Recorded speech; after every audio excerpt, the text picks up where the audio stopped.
নমস্কার বন্ধুরা, সামনেই আসতে চলেছে অশোক ষষ্ঠী।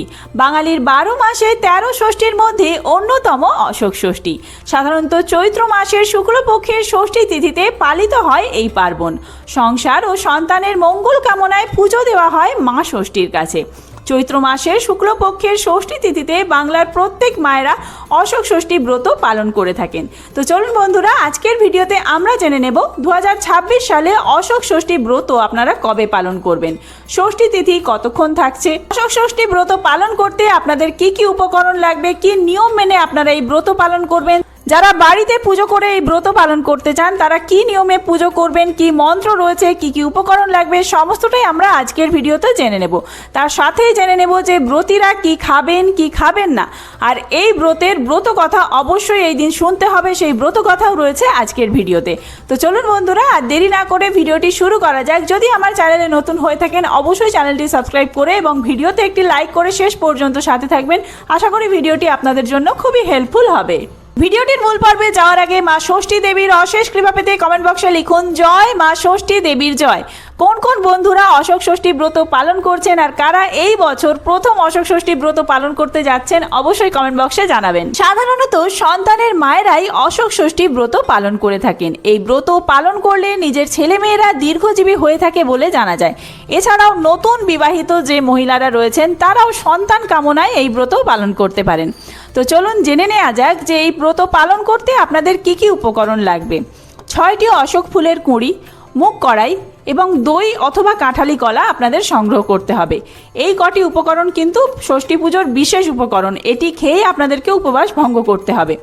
এরপরে ষষ্ঠী পুজোর উপকরণগুলি আপনারা একটি রেকাবের মধ্যে সাজিয়ে তার সাথে সন্দেশ অথবা বাতাসা আর ধূপ, প্রদীপ আর সিঁদুর এই সমস্ত উপকরণ নিয়ে মা ষষ্ঠীর থানে পুজো দিয়ে আসবেন। যে কোনো মন্দিরে গিয়ে আপনারা পুরোহিত মশাইকে বললে মা ষষ্ঠীর উদ্দেশ্যে এই পুজো করে দেবেন এবং তারপরে ওই পুজোর প্রসাদ নিয়ে এসে বাড়িতে এসেই আপনাদেরকে প্রথমে কিন্তু কাঁঠালি কলার মধ্যে ওই যে ফুল রয়েছে 6টি অশোক ফুলের কুঁড়ি আর 6টি মুগ কলাই মেখে দাঁতে না লাগিয়ে গিলে খেতে হবে। এবং এইটি গ্রহণ করার আগে কিন্তু আপনারা জল খাবেন না, এটি গ্রহণ করার পরেই তারপরে জল খাবেন।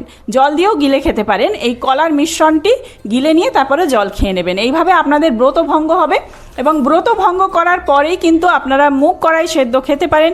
সারাদিন অন্ন গ্রহণ করা চলবে না, পরিবর্তে আপনারা লুচি, পরোটা, সাবু ইত্যাদি খেয়ে থাকতে পারেন। আর যেই দিনে আপনারা এই ব্রত পালন করছেন তার আগের দিনও কিন্তু নিরামিষ আহার গ্রহণ করতে হবে। অর্থাৎ মঙ্গলবার দিন পড়েছে অশোক ষষ্ঠী ব্রত, সোমবার দিনও আপনাদেরকে নিরামিষ আহার গ্রহণ করতে হবে। সোমবার দিন আপনারা অন্ন গ্রহণ করতে পারেন, কিন্তু মঙ্গলবার কোনোভাবেই অন্ন গ্রহণ করা চলবে না। এবার চলুন জেনে নেওয়া যাক যে এই বছর অশোক ষষ্ঠী ব্রত আপনারা কবে পালন করবেন। 24শে মার্চ 2026, 9 চৈত্র 1432 মঙ্গলবার এই দিনে আপনারা অশোক ষষ্ঠী ব্রত পালন করবেন। ষষ্ঠী তিথি শুরু হচ্ছে 23শে মার্চ 8ই চৈত্র সোমবার রাত্রি 9টা 37 মিনিট থেকে। ষষ্ঠী তিথি থাকবে 24শে মার্চ 2026, 9 চৈত্র মঙ্গলবার রাত্রি 7টা 13 মিনিটে। অর্থাৎ এই পরিস্থিতিতে উদয় তিথি অনুযায়ী আপনারা কিন্তু 9 চৈত্র মঙ্গলবার দিন এই দিনেই অশোক ষষ্ঠী ব্রত পালন করবেন। বেলা 12টার মধ্যে অবশ্যই পুজো দিয়ে প্রসাদ গ্রহণ করবেন। যারা মন্দিরে গিয়ে পুজো না দিয়ে বাড়িতে পুজো করতে চান তারা বট গাছের তলায়, নদী, পুকুর বা জলাশয়ের ধারে, অনেকে আবার বাড়ির উঠোনেও এই পুজো করে থাকেন, একটি ঘট বসাবেন। যেমন মা লক্ষ্মীর সামনে ঘট বসান ওই রকম একটি ঘট বসাবেন। যদি মা ষষ্ঠীর চিত্র থাকে সেই চিত্র বসাবেন, অথবা শুধু ঘট বসালেও হবে। ঘট বসিয়ে যা কিছু নৈবেদ্য আপনাদেরকে বললাম সমস্ত কিছু নৈবেদ্য সাজিয়ে রাখবেন। সাজিয়ে রাখার পর হাতে ফুল আর বেলপাতা নেবেন। এক্ষেত্রে আপনারা যে কোনো লাল রঙের ফুল নিতে পারেন।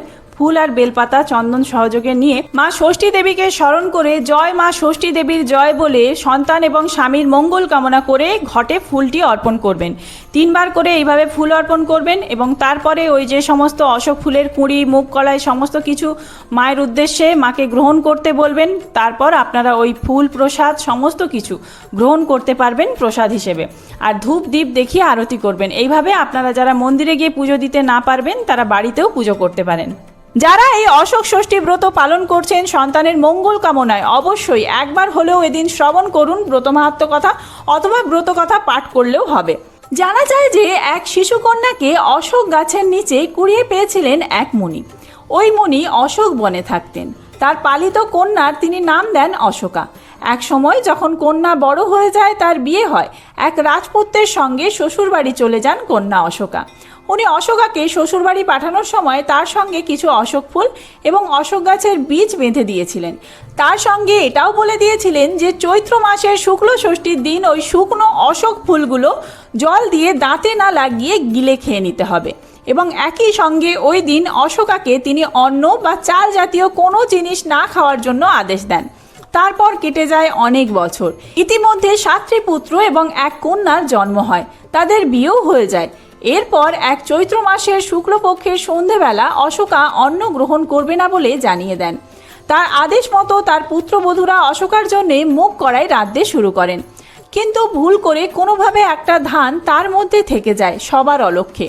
সেই ধান থাকা খাবার অশোকা মুখে তোলার পরই ঘটে যায় ভীষণ রকমের সর্বনাশ। ওই খাবার খাওয়ার সঙ্গে সঙ্গে তার পরিবারের সন্তান, স্বামী সহ আরও অনেকেই মারা যান। শোকে দিশেহারা হয়ে পাগলের মতো বিধ্বস্ত অশোকা তখন ছুটে গিয়েছিল ওই মুনির কাছে। তখন মুনি বলেন যে ওই খাবারে কোনোভাবে নিশ্চয়ই ধান মিশে গিয়েছিল, যার ফলে এই ক্ষতি হয়েছে।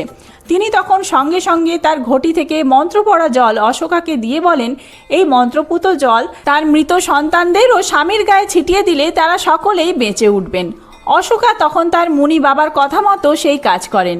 এর ফলে প্রাণ ফিরে পায় তার স্বামী, সন্তান সহ পরিবারের বাকি মৃত সদস্যরাও।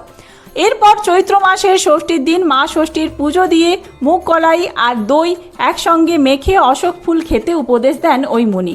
সেইভাবেই অশোকা পরের দিনে মুগ কলাই, দই এবং অশোক ফুল মেখে খান। জানা যায় এরপর থেকেই এই ব্রতের প্রচলন শুরু হয়। আজও বাংলার ঘরে ঘরে মায়েরা পালন করে থাকেন এই অশোক ষষ্ঠী ব্রত। তো বন্ধুরা, আজকের ভিডিওটি এই পর্যন্তই। খুব তাড়াতাড়ি নতুন কোনো ভিডিও নিয়ে আসছি। এই ভিডিওটি হেল্পফুল হয়ে থাকলে বন্ধুর মধ্যে অনেক বেশি শেয়ার করবেন, আর এরকম ভিডিওর আপডেট পেতে চ্যানেলটি সাবস্ক্রাইব করে সাথে থাকবেন। ধন্যবাদ।